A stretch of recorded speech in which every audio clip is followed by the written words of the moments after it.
Over on Ripley's.com, we recently examined evidence of unicorns possibly being real at one point in time. Could the same be true for another glittery myth, mermaids?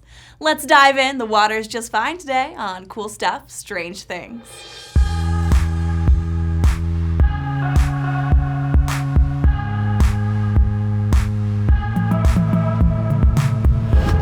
Half beauty, half fish, don't let your little mermaid dreams dupe you. For centuries, stories of mermaids have taken a much darker turn than a short bout of chronic laryngitis. Even Hans Christian Andersen's The Little Mermaid is more twisted than you think. Our protagonist mermaid has her tongue cut out, gets burned hard by the prince when he chooses another woman, and eventually dissolves into sea foam because she doesn't have the guts to literally stab his heart out and bathe in his blood. That's a far cry from a dancing crab. Russia tells the tale of Rusalki, the spirits of women who committed suicide or were drowned due to unwanted pregnancies. These vengeful souls supposedly live on as mermaids, punishing men and children for their fate by drowning them. And Scottish folklore takes it up a notch with the Blue Men of Minch, who lure sailors to their death, dragging them into the water and feasting on their flesh.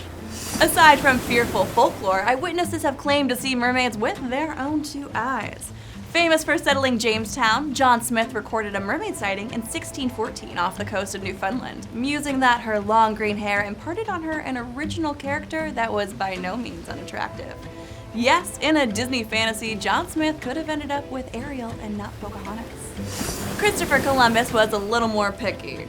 Arguing that he saw 3 mermaids off the coast of Haiti on his first voyage to the Americas in 1493, Columbus wrote, "They rose well out of the sea, but they are not so beautiful as they are said to be, for their faces had some masculine traits." Columbus was likely checking out 3 manatees instead of some mermaids, making his mermaid logbook entry the first recorded observation of the marine mammal in North America.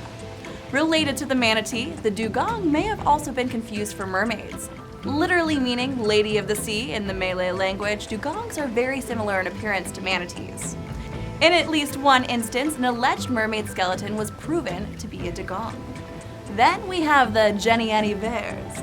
These mermaid-like creatures began to appear in Antwerp around the mid-16th century, where sailors sold them as curios to tourists. For centuries, they were thought to be proof that mermaid-like creatures existed, but alas, Jenny was actually a skate or a ray. Sailors dried, carved, and varnished the carcasses of these fish to resemble mermaids.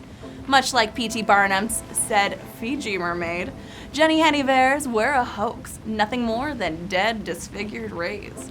Regardless, they remained popular up until the 19th century.